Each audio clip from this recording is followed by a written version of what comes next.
1 minute.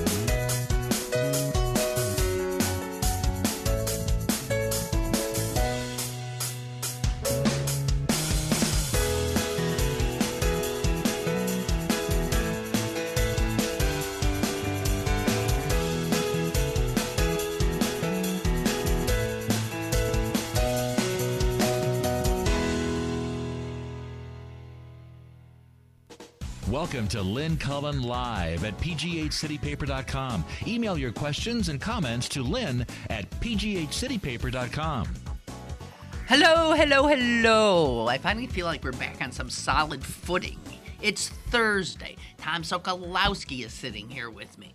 And Thanks. I'm nice to be thought of as a foot. A well-planted foot. Okay, well, thank you. Like Ozymandias. There stood in the desert 2 feet, something in cement or whatever. It was about a big statue that used to be there, and it was written by... Was it Byron? Keats? No, it wasn't Keats. Keats was much more lyrical. I think it was Byron, but I can't remember. Ozymandias. I remember reading it. Yeah, it was one of those things that was always in those... You had to read the Norton Anthology. Anthologies, yeah. Oh, it was very funny. In honor, because I'd never seen it rather. I watched, in the light of Robin death. Williams. Yeah, I watched watch? Dead Poets Society. Oh, that's which a is lovely lovely. movie. Yeah.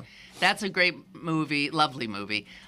Good Will Hunting. That I had seen, It's a marvelous movie that he's in. I think he got an Academy Award for that one. Yeah, for Good Will Hunting, yeah.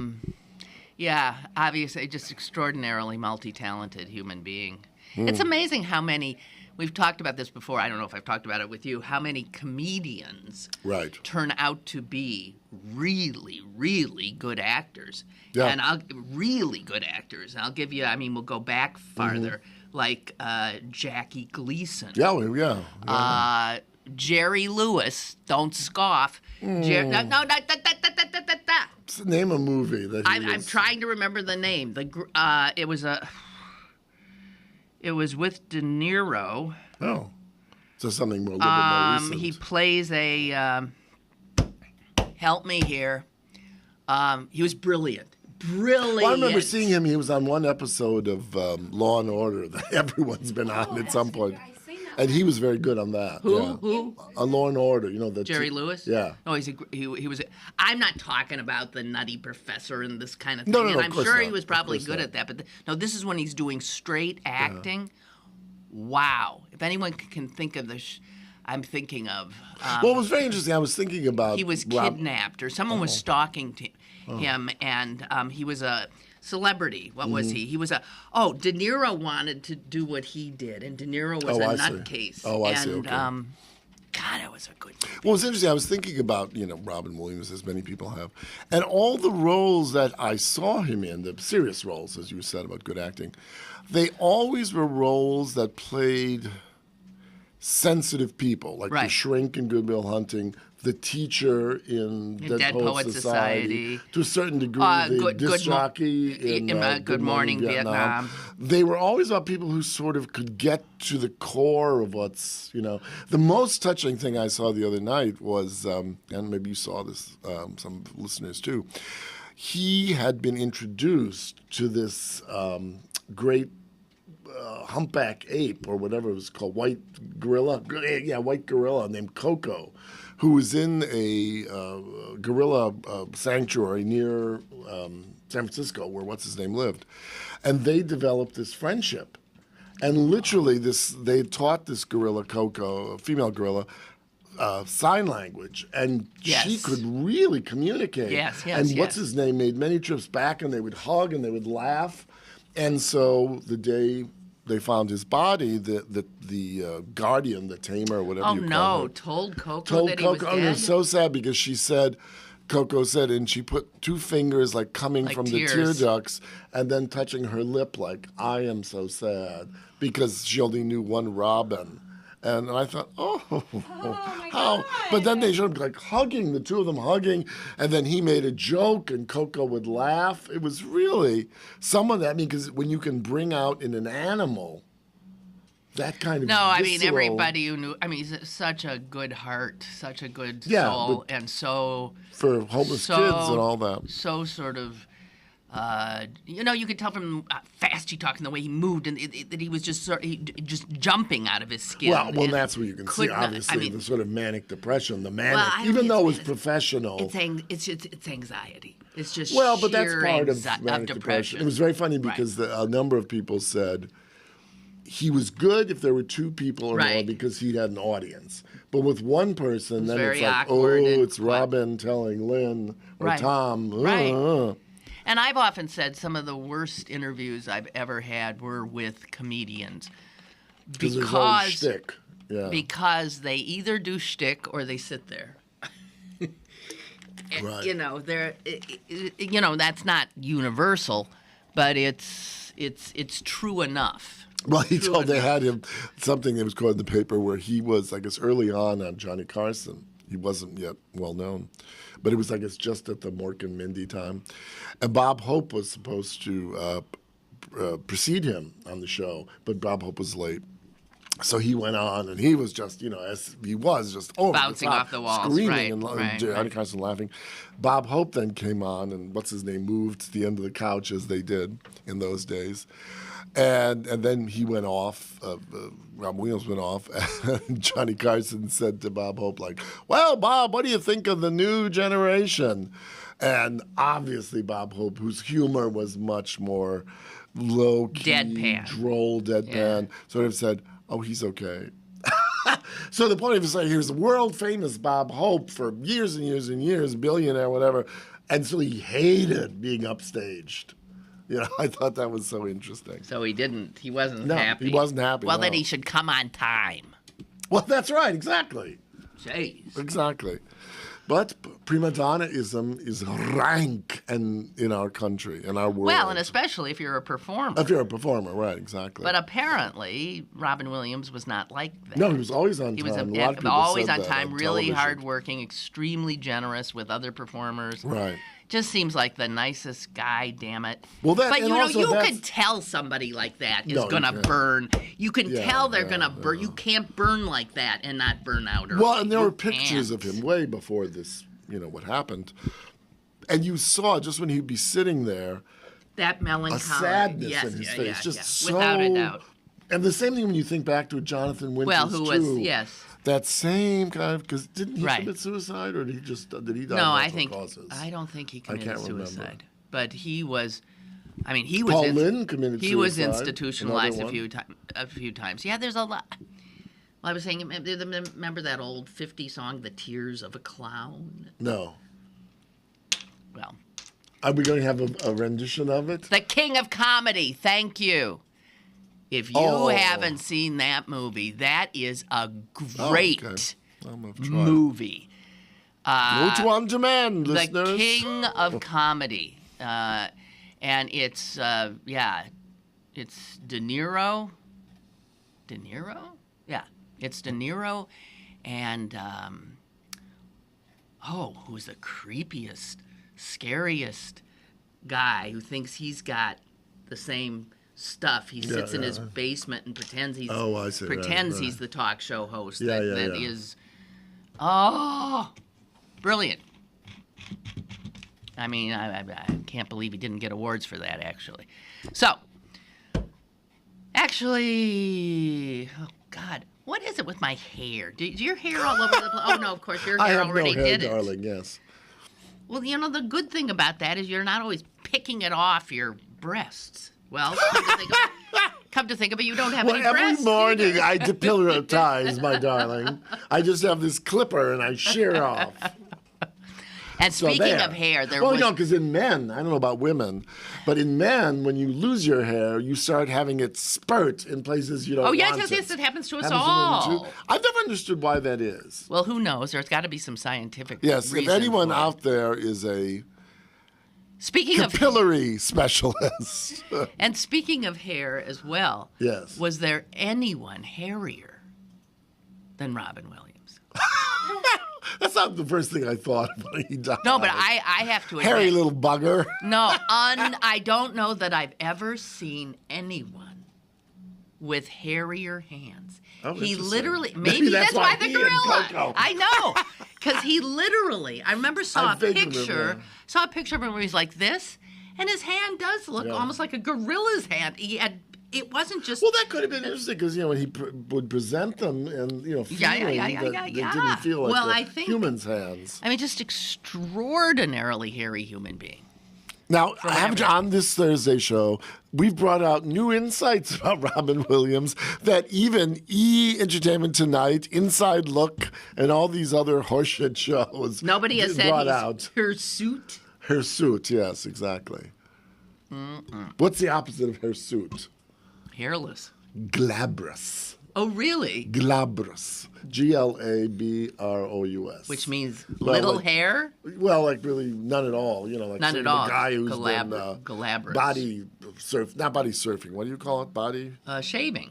Body. What do you call that? No, there's a name for it. Body scaping. No, manscaping. Manscaping. Hey, Yes. I just heard that term for the first time this weekend. Manscaping? My sister used it, I think. I see. Somebody said it. Manscaping. I thought, Yes. oh, that's funny. I didn't say out loud that's funny, but I thought, I hadn't heard that one. Manscaping. You're thinking most of these sort of hunk people you see. They don't all have have they're hair all anymore. shaved, yes. Well, and my gynecologist was telling me Oh, my. that most young women now are shaved. And they're pudenda? Yes, and she's Pudendum. very unhappy about it. Why? She said, "There's a reason for that being there. Why did God make you like that?" Yes, but there's shaved. evolution too, darling. No. Robin Williams may have been hairy, but he wasn't hairy like Okay. our ancestors were. Okay, but what does hair do? I mean, hair in your nose has a purpose. Hair in your. You think there's no purpose to the hair in your? What'd you say? Pudendum. Well, the JJ is something different. So the pudendum is the area sort of like above it. What you get, isn't that what it's called? A Brazilian? A Brazilian is when they Brazilian took it off. wax, yes. But for all of human history, women this is just very recent. And it has nothing to Now, how do do you with know that? anything other How than. do you know what the I'll tell you whores what of it has the to do whores with. of Byzantium? I'll tell you what They it might has have to do had- with. I'll tell you what it has to do with. And you know what it has to do with. I don't. Oral sex. Oh, come on. Why? You can have oral sex with someone who's shaven. Well, excuse me, but there's nothing, it's unpleasant getting pubic hair in your mouth. but It's not, first of all, hair in your mouth you don't want you're in saying general. more people are having oral sex. Yes, and and that's, so I get see. the hair, who wants that hair there? Well, that's what Ladies and gentlemen, we are announcing another step into Armageddon of the human soul and spirit. Next time I'm at my gynecologist, I will ask more specifically. But she did say that there is a purpose, and it does have to do with keeping certain things out. Hair is often. So she's saying, in a sense, It's we are like- now going to be scientific and gynecological, that oral sex would be perhaps more, people would be more prone to, what do you call it, exchange.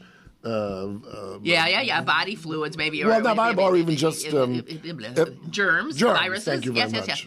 And that, I see. And that hair often acts as it's a barrier. It's a barrier there for a reason. So she says, like, it's so rare for a woman under 30. Wasn't that one of the lines? And the men don't have any hair either. The men are shaved. Wasn't there one of the lines when, what was his name, who was the guy who's now on the Supreme Court, about a pubic hair on the Coca-Cola can? Clarence Thomas. I always remember that line. Well, Isn't our country wonderful? Yes. We had effluvia on a blue skirt and pubic hair on a Coca-Cola can.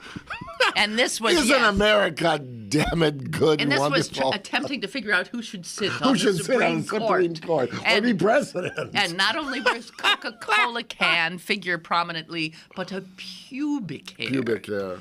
And Long Dong Silver. And Long Dong Silver. I mean, when you think about it, what I remember at that time saying to someone on a show, actually a show like this. Only in America. I'm saying, isn't it amazing now? I mean, TV, but words like semen and that on the front page of the New York Times. No, it's true. And it was like, oh my God. Well, the first time where this started breaking down, would this have been, remember Lorena Bobbitt? Oh, yeah, sure. Yeah. The woman who cut her husband's penis off. Well, which was found. They drove back to the site and they found it in the grass, and I guess they put it back on. And he became a porn star. Oh, for God's sakes. But that story was so big that the TV news covered it, and for the first time you saw your local anchors.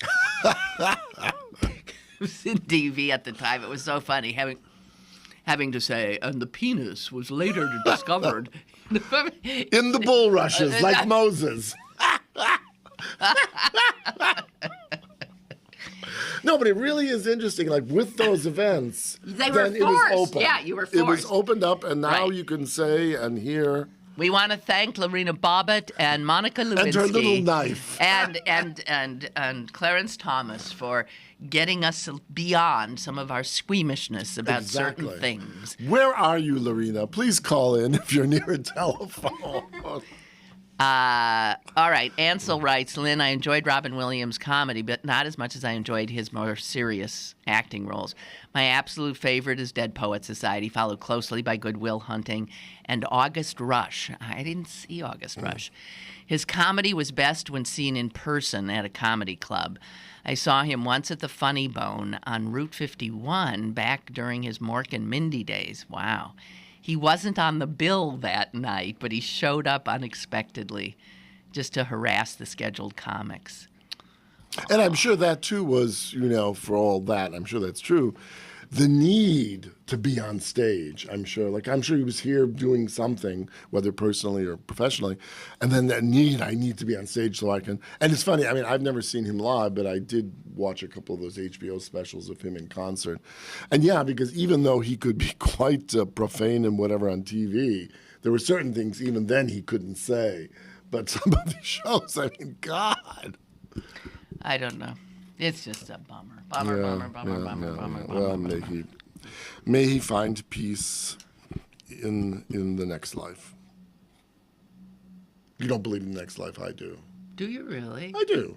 Yeah, I don't know, not necessarily in terms of heaven or, reincarnation, but I do, because I think, how can the energy that is Lynn Cullen, for example, and I'm not being okay, I understand the body, the body's body, gone. I mean, yeah, but that mouth and that soul, brain and that you're soul, talking about soul. It just can't go someplace. It's energy. It's energy, so it goes either. But it doesn't go there as me. It's no. Well, maybe the next person will be a hip hop dancer. Okay, but so Robin Williams is not going to find peace. Well, but the Robin energy Williams, of that goodness or whatever will go into someone. Well, if any energy goes, it would be the energy of a Robin Williams would defy death. It won't be. I take that back. Williams. I did see him but the last, I think it was the first and the last theatrical thing he did on stage live was this very bizarre play, and you may remember this from the news, that when Saddam Hussein was in the final days, one of the things that his army did was they opened the cages in the zoo in To let the animals in Baghdad. out. They let the animals out, and then some of them got either died on their own or were killed, etc. But this was about the guy who was the last zookeeper. And then Robin Williams played a lion that had been let out, but he was just as Robin Williams. And then, of course, there was the pro-Hussein and the anti-Hussein. It was a very interesting play, and he was very, very good at it. He played on Broadway for about 3, 4, 5 months, I think. Oh, man. I think it was called The Last Lion in Baghdad or something like that. It was a great play. You know what? We're going to take a little break. And when we come back, we're going to... Talk more about pubic hair. No, we are not. We're going to change topics. All right. Something serious. We can talk about merkins. I need to talk... Do you know what a merkin is? Oh my God. MERKIN? Yes. No. A merkin is a pubic wig that you can wear on your glabras pudendum. Well, obviously, it's not a good time for merkins, right? That's a T-shirt. Yeah. Not a good time for merkins. Oh, it's the first time I've seen Jess laugh convulsively. Hit her funny bone. So you get merkins at like an adult's Oh, I shop? don't know where you get What? them. I've never shopped for a merkin. I think only But no ladies one would have want merkin. a merkin anymore. Oh, yes, That's people what I'm do. saying. Well- No. Well, you wear them everybody's as getting part rid of of their a... pubes. Yeah, but you wear them as sort of a... Could you wear them as a goatee? All right, we're standing taking on your hand, All right, maybe. stop. We're taking it. This is not up to our usual standards. Or it is. We'll be right back. More is on the way with Lynn Cullen Live. Here at the GED Pep Talk Center, we've got a pep talk that can motivate you. Sometimes things don't always turn out the way you want them to. You can improve your future. Now get your game face on and take the first step towards a better life. Hurry up. Don't make me repeat myself. Whatever level of motivation you need, we've got a pep talk for you. Call 1-877-38-YOUR-GED or visit yourged.org for your pep talk and for free classes in your area. GED is a registered trademark of the American Council on Education, brought to you by Dollar General Literacy Foundation and the Ad Council. Howard Allen Events, producer of the country's most popular high-end festivals, returns to Walnut Street between South Aiken Avenue and South Nagley Avenue in Shadyside. The 17th annual Shadyside The Art Fair on Walnut Street will be held August 23rd and 24th, transforming this popular downtown shopping district of Pittsburgh into an outdoor art gallery with an eclectic mix of the country's top established artists as well as new and emerging talent. Admission is free and open to the public. Showtimes for the Shadyside The Art Fair on Walnut Street are Saturday 10 a.m. to 7 p.m. and Sunday 10 a.m. to 5 p.m. For more information, log on to www.artfestival.com.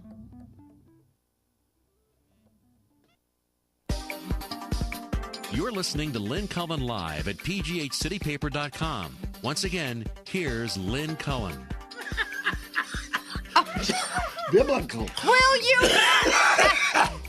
Tom is cracking himself up here. With a biblical reference. Will you stop?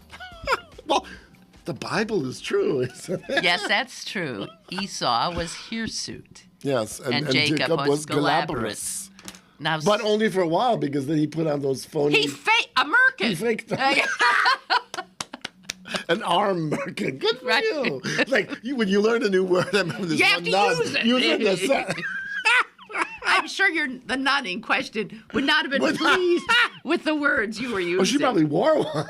Will you stop? Now just stop it. I have a friend who always listens to the show, and I say, you have to listen to this show. Okay, on okay. to more serious matters. No. Yeah, it's actually, this is Yeah, serious. okay. And Roger, thank you, because this completely forgot. This was my initial reaction to, and I think you are so right. Here's Roger. He says he's 52 years old, and he said he missed the hairless style thing. He's so old-fashioned. He thinks men and women have hair in their pubic areas. It's even called pubic hair. He said, I miss the whole thing. I can only imagine being with a hairless woman. Wouldn't it seem like you were with a child? Gross. There it is. Oh, there I think that's is probably something very true. Oh, I so agree. true about But it's that. not often totally bare. They do like designs and Ah, Jesus! God almighty, it is sick. like a lightning bolt. Oh, God! No, but If you can't hear Jess, she's saying, in defense of it being, as the man can get off like he's doing it with a 6-year-old. pedophile, yeah. Right. No, because a woman doesn't totally get rid of it. She puts a little design on it, like a lightning strike. What kind of crap-ola it is?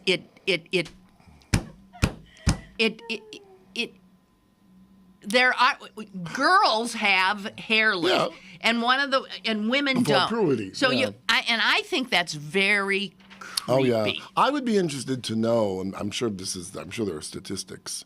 Someone out there would know. I just wonder if in recent times, I mean the last 10, 15, 20 years, if there has been an increase In pedophilia. In pedophilia, yeah. Simply because of the sexualization of children in or boundaries being opened up, like this. It was very funny. I once worked with someone who was a very serious person, and we were talking about pedophilia and that. And he contended. He said, "Oh, Ray has something to say. I can't wait to see." He contended that he was very sexual as a very young child, and that he, rather than pedophilia in the worst sense of the word, well, pederasty or whatever, he was actually the seducer of an older person. Who are we talking about here? This friend of mine. And I said, "Oh, you're crazy." And he said, "Oh, no, I knew what I was doing." And I said, "Well, no, you didn't. I mean, you may have knew how to be seductive. Flirtatious, right. But not the implications of what the flirtation How old was he when he was doing it? He said 9 or so. He might have. Yeah, but, I mean, one doesn't become a temptress at 9. The look she just gave me. Well, was, I don't know. I mean, well, some all right. might. Well, maybe that's true. Yeah, I because don't think maybe it's what this all means, it isn't maybe pedophilia. Maybe it has to do that the whole as the good part of all this, and Masters and Johnson and Kinsey and all that, is that the spectrum of human sexuality is much wider than we ever thought. Oh, there's no doubt. And as long as there's many kinds of sexuality Yeah, as of there are course. human beings on and this human earth. beings, Yeah, and as long as all- no one is there's a predator. But who are we to say what's normal? Well, but at some point, I mean, again. Well, no, of course. When a child's involved, it's hard to No, suggest it's hard not, that it's consensual. But who makes those normative rules? That's the Right. big thing. Religion, Okay. The law, whatever. Here's Ray on hairless.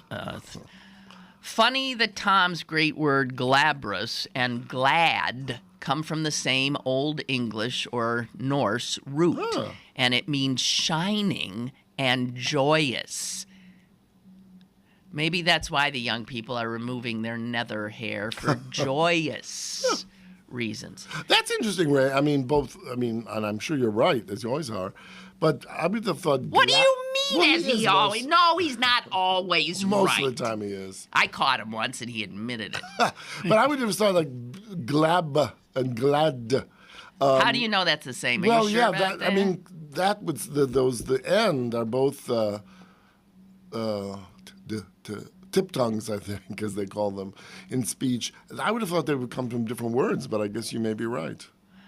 We can run this by my brother, who is actually wordsmith? somebody who knows Old English and Old Norse. It's sort of a specialty. We can certainly do that. Okay. We'll see if you're right. Right. Okay, so anyway, can we get off this? Let's get off our lower regions, our nether regions. Oh, Ray's also writing about merkins. You're full of information today, Ray. Okay, Ray's writing Let's on see. merkins. This is used to refer to anything that technically covers the genitalia. A merkin is anything that covers it. So a G-string would be a merkin then. I've always heard of merkin like being hairy, but he's Especially- probably right. Yeah. especially in movies during nude scenes to avoid actual full frontal nudity. Oh, they're good jock socks. I They can't call it for imagine men, where the yes. word comes from. There isn't a derivative somewhere? There once was a woman named Merkin. I love limericks.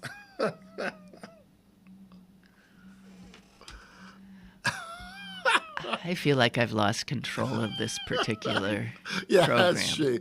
All of her sort of middle-aged, sanctimonious, and proprietary issues are coming You to know the what's fore. odd is I've never really liked pubic hair myself, but I don't think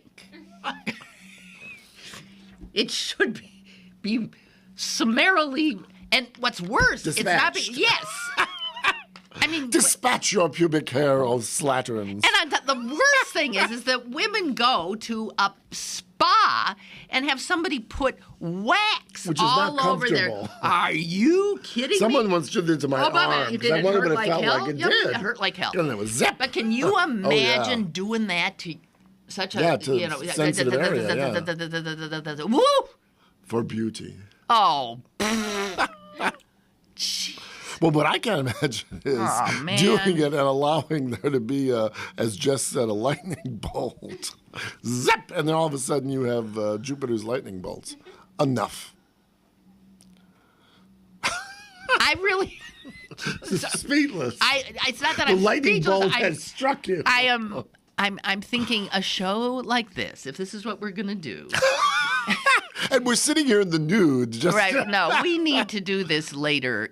This should be an evening An show. evening If we're show, going to, yes. this is not what people want to hear at 10 a.m. Oh, you don't know that. What about people who work nights and are just getting home? Truck drivers. you know Yeah, how talk about Merkins. I'm sure I've lost plenty of my audience. I used to, Really? I'm sure. Well, Then they need to get a sense of humor. yes, Jess has just said the audience needs to get a sense of humor, but they're not listening anymore, so they can't. Okay. We've expanded their horizons. I Aye. All right, next subject. Well, see, it's hard to go into. I sort of wanted to do a serious topic here, All right, but let's it's not. hard. It's like a talk show. They go from Robin Williams to Masters and Johnson will be on next, or Ed Sullivan. The Bolshoi Ballet, Dr. Wences, or whatever his name was. Oh, Margaret! What did Margaret say?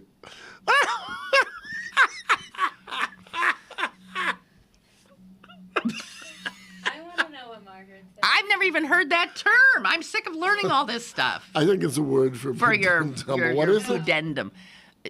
I'm not even. You. Priachka, I guess. It must be like a Slavic. She wants to know what design I have. In your priachka. Oh, dear.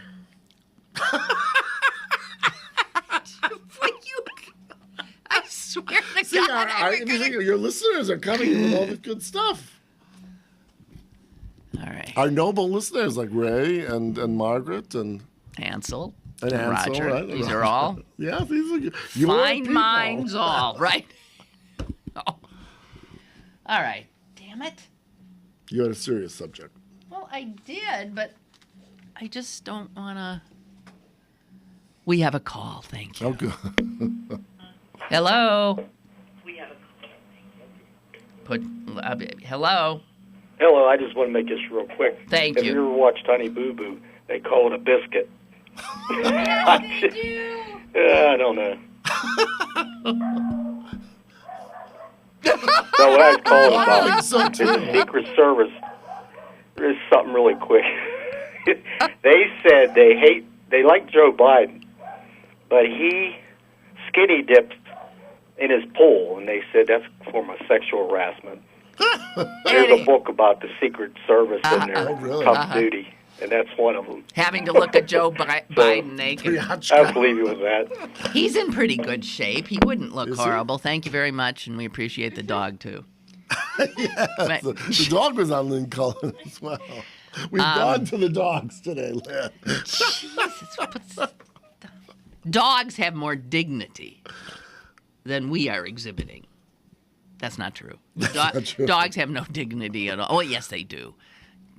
They have a sense of their own logic. Ah. Or whatever you call it, but... Okay.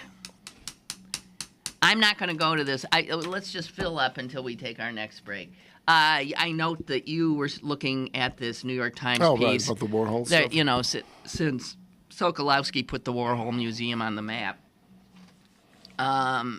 anytime there's news about what the Warhol's up to, it's wonderful to have you here. Thank you. Okay, so Warhol got into lots of stuff, and one of the things that he was he was a little like a guy who could never sit still.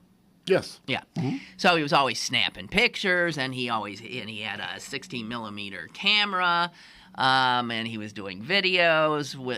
He'd go to dinner and be shooting everything that was happening around him. And there's like all that stuff, as far as you know, all that stuff is right over here on the north side. Well, no. Well, basically, a deal. No. A deal was made. Excuse me. That when it was decided, because in the early days of the Warhol Foundation, they controlled everything, and they had a curator of film. They had two actually. And then they decided they wanted to get out of the business of Warhol, because the basic purpose of the Warhol Foundation is to make grants in the arts, right. etc. So what they decided to do was they gave the Warhol Museum. Shut up.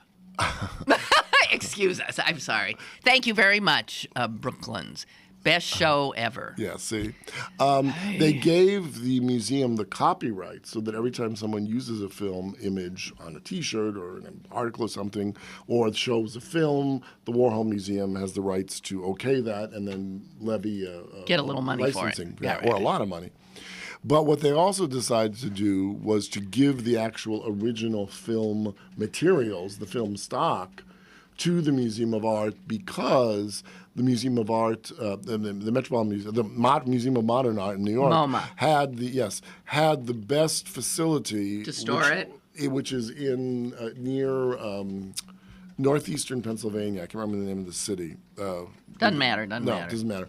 And they have all the films of John Huston there and Charlie Chaplin. You mean sort of climate control? Yeah, exactly. Because film degrades. Yes, degrades, exactly. Right. Especially the sort of crappy film that Warhol he was probably used at the time, early on when he was making films. And it's continuing to degrade. Yeah, exactly. Which is why. Well, exactly. So they are going to digitize it all. And then the Whitney Museum of Art in New York was given the responsibility, because of a woman who's now deceased, Callie Angel, to write the catalog raisonné, the complete digestion, cataloging, philosophizing, etc. about Warhol's films. So it was really a tripartite thing. And for the last number of years, the Warhol Museum would meet twice a year with the film people at the Museum of Modern Art and decide which of the films would be taken on that year, to be first deciding with this curator, Callie Angel, what was actually the orthodox stuff for the film. Let's say More Milk Yvette was the name of one film, because Warhol would just take hours and hours of extra film. I mean, she would go through based upon her knowledge and say, okay, this 26 minutes, that's it. The rest is all outtakes, so she said. Some people disagree with some of her opinions. Anyway, and then that would be put on, it would be digitized and put onto new tape, and then one could make many, many copies of it, but MoMA would still keep the originals. And so by the time I left, we had probably preserved, so taken them off that very friable, that very flaky quality. How many hours? Oh, let's see. Well, probably, I don't know, 20, 30 hours, maybe more. And so, but anyway, but now what's happening, but that was just putting them onto film. I made a mistake, not digitized. Now what this company will do, working with the Warhol Museum and with MoMA, we'll be putting them on digital discs so that they can be easily sent all over the world. Yeah. And eventually, at this point, they're still going to only be used for non-commercial purposes, like for showings and exhibitions, etc., where a film would run 8 hours a day in a museum. But eventually it will be, you can go into your, go on Amazon or into your record store and buy Chelsea Girls or Blowjob or Empire or any of these films. I never got his films, if you want to know the truth. Well, they're very interesting, and wait a minute. Like before you Empire. Is that the one where wait. Lynn is going to go on and bloviate about something she knows nothing about, which is rare. She didn't know about Merkins either, so we won't go there again. Warhol made this film, and its anniversary, 50th anniversary, was just a few weeks ago. What, the Empire State Building? Yes, it was in July. I can't remember. I think it was July 26th, but I can't remember the exact date. Just so tell people, it exists. It consists. What he did was, well, wait, shut up. Someone who knows something about this is talking. He put a camera out the window of his studio, which at that point was around 36th Street, and he focused it upon because he had a clear view of the Empire State Building. And this film ran, the taping of it, for 8 hours and 7 minutes. Now, people say, what happens?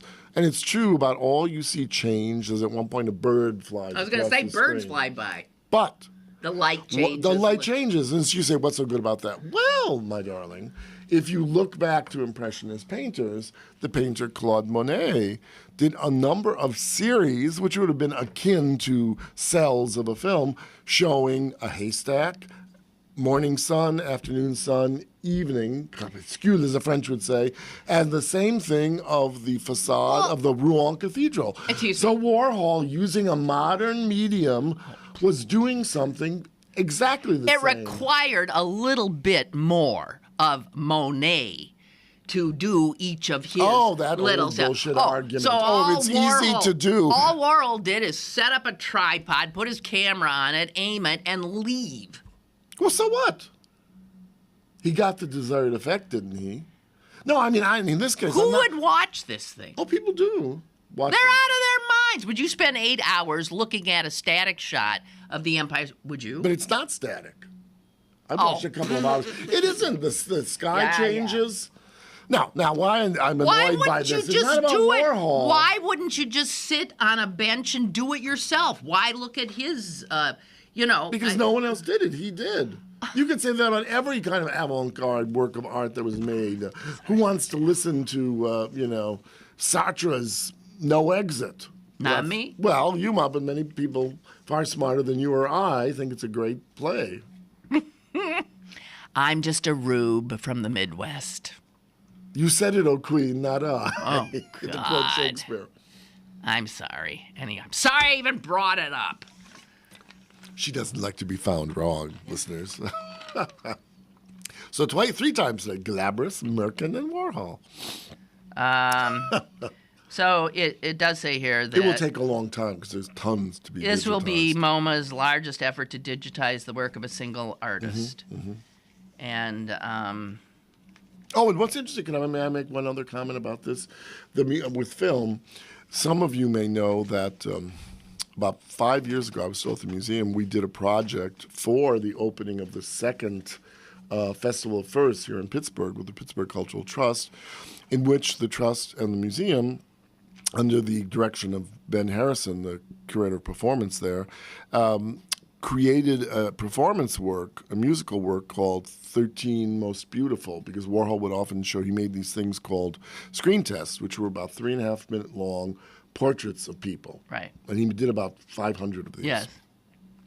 463, I think, exactly. Anyway, and so what was decided was this one band, this one guy who had worked with the early bands, the Velvet Underground early on, a man named Dean Warham and his partner in music and wife, Britta, I can't remember Britta's last name.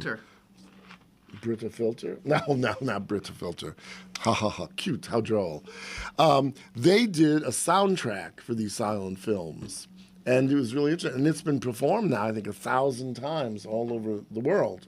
Anyway, so for this anniversary, 20th anniversary of the Warhol, they've commissioned a similar thing, which is going to be 15 films, again, all silent films that had never been seen ever before, other than at the museum and at MoMA. They got different musicians who had worked with Warhol, some who didn't, and the original performance will be here in Pittsburgh at the Carnegie Music Hall. I think it's October something or other. You can find the date. And then it will go on to be at, and this is a co-production of the Warhol Museum, the Brooklyn Academy of Music in Brooklyn, And then UCLA's Film Center, which also gets some of the copies of Warhol films as of like 15 years ago. So if those of you who like Warhol's film or like pop music, put that on your calendars. I remember the first Warhol film I actually paid to go see. I was living in New York. Yeah. Would have been Which one was that? 1971. I'm blanking on it, but it seems to me I spent an inordinate amount of time looking at a man's naked backside. Oh, Sleep. Yeah, and he had zits on him. And hair, too. Zits and hair, a zitty, hairy tush. Yes. And that Full film is like screen. 6 hours long, I think, or something Well, like that. God knows I didn't You last didn't stay that for long. that. I remember sitting there thinking, I don't want to look at this. Fair enough. Fair enough. That was called Sleep? Sleep. And it was his lover of the time, John Giorno, a very famous concrete poet, who's still around. Actually, who's going to be coming to the museum in conjunction with this film. Oh, if really? I'm not mistaken, in the fall. Yeah. He's a very thoughtful guy, very bright. He knew all those people in addition to Andy. Did we take our second break? No. Aha. I see a way to... Change tone. Yes. Good. From pimply, hairy asses. From Merkins to pimply hairy ass. God! Jeez! This is like the symphony. Oh. You know, largo, pizzicato, and then molto attento. I don't know. Dear God in heaven, help me. We're going to a break. Stick around for more with Lynn Cullen Live after this. Howard Allen Events, producer of the country's most popular high-end festivals, returns to Walnut Street between South Aiken Avenue and South Negley Avenue in Shadyside. The 17th annual Shadyside The Art Fair on Walnut Street will be held August 23rd and 24th, transforming this popular downtown shopping district of Pittsburgh into an outdoor art gallery with an eclectic mix of the country's top established artists as well as new and emerging talent. Admission is free and open to the public. Showtimes for the Shadyside, The Art Fair on Walnut Street are Saturday 10 a.m. to 7 p.m. and Sunday 10 a.m. to 5 p.m. For more information, log on to www.artfestival.com.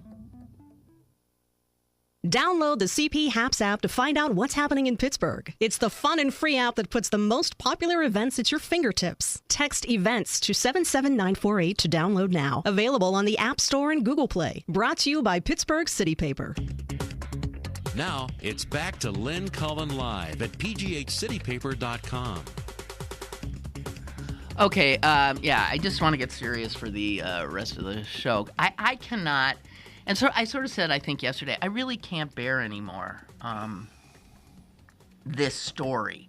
And I conflate this story with the Trayvon Martin story. Well, it's sort of the same story. With the story. There's a million of them. Yeah, but it's the same story. With Johnny Gamage that happened. With, I'm blanking on the... Rodney King.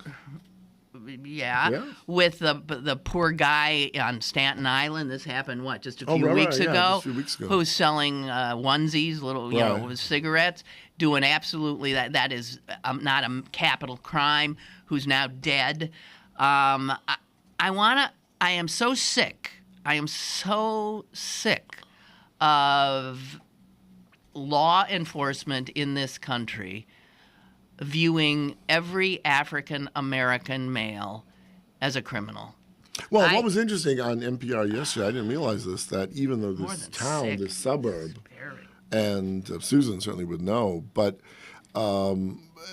even though the suburb is predominantly African American, the whole power structure is white, and the whole police force is white. Police force. There's 53 officers on this grand police force, 3 of whom are African American, and my heart goes out to them. The city council has absolutely no African Americans on it. The mayor is white. Now, this has something to do with the fact that, that shouldn't be like that. The black people in that community the voting need to vote. Need to vote. However, I think this has a lot to do with something I was ranting about the other day, and that is in the last 10, 15 years, the militarization of our police forces. And so that cops now think they're military. And the way, I mean, I'm sorry, but when something happens, citizens of a community have a right, a American endowed, inalienable, God-given right to take to the streets and protest. Well, can I just put one very quick parenthesis there?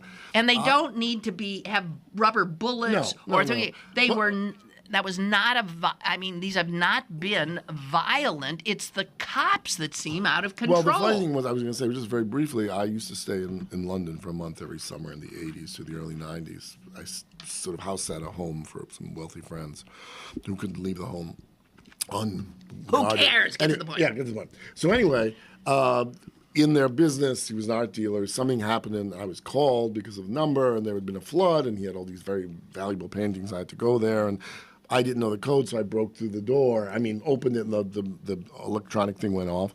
Well, the police arrived, and they said, "Oh, sir, is there a problem?" And then I sort of said, I'm a friend from America, and told this whole story. And he said, "Oh, that sounds perfectly Can you imagine if you were a black man? Well, black man, or just the fact of, spread them. And it was just such a different, they don't carry guns there. Can you imagine if you were a black man? And it's just, our culture has just been made so violent and so untrusting it's so of other people. it's racist. Yeah. It's racist, and it flies in the face of everything that supposedly makes us truly exceptional as a nation.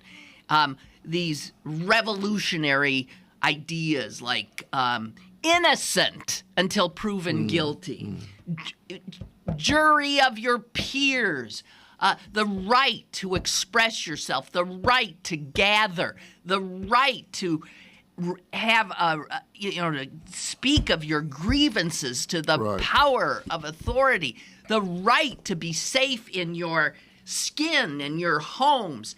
And African Americans in this country, more than the rest of us, don't have those rights. And black men specifically, remember when they used to say, driving, DWB, driving while black, that's a crime. It's what Johnny Gamage was doing, and you're dead. And now it's, WB, walking while black, or just BB, being black. That's a crime. Well, and you're treated like a criminal. This kid, 18 years old. It's broad daylight. He's wearing shorts and a T-shirt. He's clearly not a threat. He's not armed. He's walking in the street. That's a crime. Have been accepted into university. This was I can barely stand it anymore. I can't look. I couldn't look at Trayvon Martin's picture. I can't look. I feel like there's blood on my hands. We live in a country that is getting worse by the minute in this regard, and our police departments are out of control, and they have been militarized. But further to that, which is even worse in a funny kind of way, I think we went through a period, because one thinks of sort of in the early 80s, late 70s and early 80s, and, what was that Spike Lee film, Do the Right Thing, or whatever it was. Yeah. And then it seemed like there was a bit of a calm. And now it seems like in the last 4 or 5 years, it's just been ramping up again. And I mean, it made me think, because I was in. I don't know if the report from the black neighborhoods would say there was a bit of a calm, but well, you may be right. I can't speak to that. But I was in New York. I wasn't on the program last week, and there was a big to-do because Reverend Al Sharpton, who's always been a very increasingly articulate. Before he was just shrill, but voice for the African American community, wanted to have this, parade of people, angry people, walk over the Verrazzano Bridge to Staten Island where that event occurred. And the mayor sort of said, please don't, because that will just... Why? Because that'll aggravate the police? Well, it was the whole thing about people in and out We've of got the a city, caller. and it was going to be dangerous. Caller, go ahead, please. Hey, guys. So there are many things that obviously there are many points to this, but yeah, the militarizing, I would say Tom's right about it ramping up, but it hasn't been the last 4 or 5 years. It's been the last, figure 13. It was 9/11. It was what? When the police department started getting all of these 9/11. paramilitary... Right. That's true, yeah. Exactly right. They got Homeland Security, got a budget, and then the cops were given these. Think of what a little puny town this is, and I bet they didn't used to have like riot gear and all this kind of stuff. Well, here's the thing that over and above what is obviously racism. No police organization in this United States should have a uniform based on camo material. Exactly. Yeah, that's true. Yeah. Thank you. But, and they should not have these black... Oh, did he think I was cutting him off by saying thank you? I didn't, but thank you for that point. I wasn't cutting you off. It is... And if you've got a SWAT team and you got riot gear, why you're almost looking for a riot. You want to play with this crap, and it makes you a police officer is not a soldier. These are different missions, and American citizens are not the enemy. Well, a good example of that, and it wasn't necessarily blacks at that point, but was the action which went on then for some months after the G20, and I remember being around. You couldn't get in and around the city. It was disgusting. And those people who were in Lawrenceville or wherever it was, Bloomfield, who were just sort of watching. Some were protesting in the most mild way, from what I remember. And it was we had people coming in, extra police from every state. No, they had this new thing. They had this huge truck which had a weapon on it that had never been used on American streets before. Oh, really? And it was something that let out Straight a terrible... from Baghdad. Yeah, let out some horrible sound. Oh, really? That would hurt people's ears so they would run. I don't know if they deployed it, but I remember thinking, what the F is going on? This is disgusting. And I remember I didn't at the time know of that. You heard there were going to be protests until afterwards. But just thinking, and this was, I presume, similar to when the G20 happens in other cities in the world. But just what must visitors think they're coming to, a very lovely city? Listen. When it's just, I remember you couldn't walk you're anywhere. You're coming to an armed camp. So the G20, I just want to say this to the G20 and to all of these... Go meet in a militarized facility somewhere if you guys gotta meet. Yeah. This old thing is for show anyway. Bases. That's right. An Hold a meet. Do not say, and it will be held in Pittsburgh, this lovely city that we want to show off. Huh? Yeah. You can't. You denude the place of humanity. You have barbed wire. You have military vehicles in the streets. You've got. We were held captive. It is despicable. If that's the way you're going to do it, where's the nearest military base? Fine. That's where you goddamn leaders can go. Protection is tantamount. And look at all the money that's spent and wasted. I remember that won't because they stop? When I was at the museum at the time, we had to do all these things, like we had to buy an extra generator for fear that the elevator would clink off, and and Mrs. Obama and Mrs. what is it called? No, the Russian one, I can't remember her name at the time. Anyway, would be stuck in it. We had to pay, I don't know how much, which we were never reimbursed for, $40,000. Someone writes in that you can hear one of the cops in Ferguson on video saying, "Come on, you animals, bring it." Oh, my God. Oh, my God. Awful. And, I mean, there are so many violations of the First Amendment going on there right now that you can't even see straight. These two reporters who are sitting in a McDonald's, Oh, right. Yeah.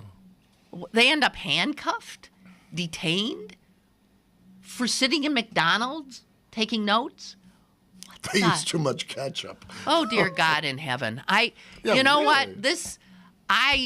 Anybody who for a minute sits and tolerates this, and if I were an African American,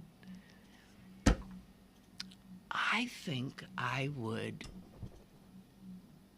lose my mind. I do. My rage, and it's more than rage. It's a despair. My despair and my rage are so intense now, and have been for years. It's not every one of these things that happens. It doesn't, like, my rage and despair doesn't go down when the cameras go away and we move on to the next outrage. I don't know. If I were African American, I really don't know how I could live with it. It would eat me alive. Yeah. No, you're absolutely right. Oh, God, I'm so sick of this country's sin. Our original sin that we still have not come to terms with. Still, this much later, cannot come to terms with it. Can't even have a conversation. In a sense, that's the worst part, in a sense. Oh, no, we cannot. Okay, well, so I had to say something. I can't bear it. I don't know how much more I could possibly say. No, I think you've said it very, very articulately. Well, thank you very much. I guess that's it. All right. Well, everyone, think about the words of Miss Cullen and do something in your own community to bring about dialogue. Stop looking at your black neighbors like they're criminals. Please. God. Not that I'm accusing you particularly, but I think, man, there's no way for absolution for white America here. No way. And I don't see it. And I, if I were black, could not forgive it. Not when you're killing my son. All right, that's it. I'm sorry. I'm just beyond furious. Toodaloo! Tomorrow, Chris Potter, I hope, back from vacation. Haven't seen him in a few weeks. And hope we'll see you too. Bye.